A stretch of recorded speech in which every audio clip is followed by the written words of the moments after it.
fin du forum régional sur les initiatives présidentielles du Sud-Ouest à Gawa. Il est marqué par les travaux de compilation des projets de développement endogènes des 4 provinces. Il s'agit entre autres des voies de désenclavement, des ouvrages de franchissement entre le Ghana et le Burkina sur le fleuve Mouhoun ou encore des barrages et des retenues d'eau.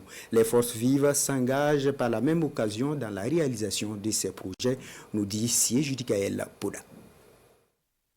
Les secteurs prioritaires qui ressortent dans l'ensemble des projets des 4 provinces du Sud-Ouest compilés à l'occasion du forum régional sur les initiatives présidentielles sont la route, la santé, entre autres. Les plus importants, il s'agit de l'ouverture de certaines pistes rurales qu'on appelait des pistes transcommunaux. C'est-à-dire que ça va prendre en compte diverses communes de la province. Il y a aussi les projets de bitumage qui doivent se poursuivre en la matière. Et surtout, la construction d'un ouvrage de franchissement, c'est-à-dire d'un pont sur le fleuve Mouhoun. Une des préoccupations qui a été soulevée dans la salle le mardi était de travailler à relier la province du Poni au Ghana par un pont du côté de Nako. La position même de la province joue un peu. Voilà, parce qu'il faut prendre un malade, amener à Gawa, et revenir peut-être passer par Djibou pour remonter à Boubou.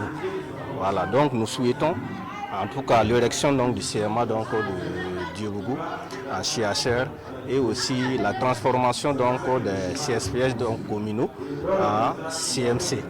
Entre les routes comme celle de Djigba impraticable ou encore de Mouvielo coupé du monde en saison des pluies et l'amélioration de l'offre sanitaire s'inclusent des projets d'industrie ou d'unités de transformation des produits locaux.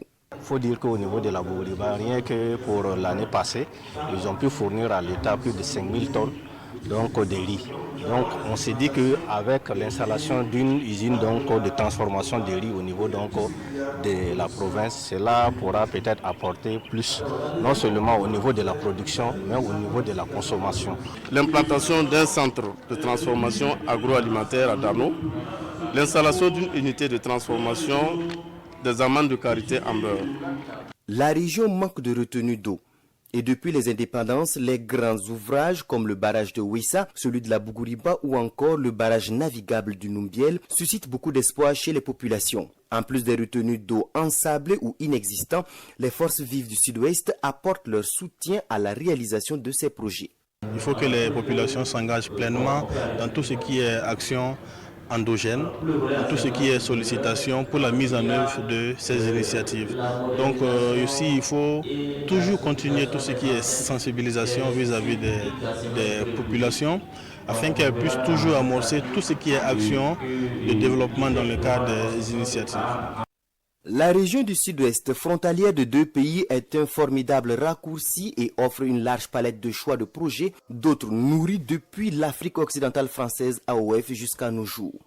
Pour enfin oublier l'époque des poses de première pierre interminables et stériles, les forces vives harmonisent leurs projets dans l'espoir que les initiatives présidentielles puissent leur donner vie.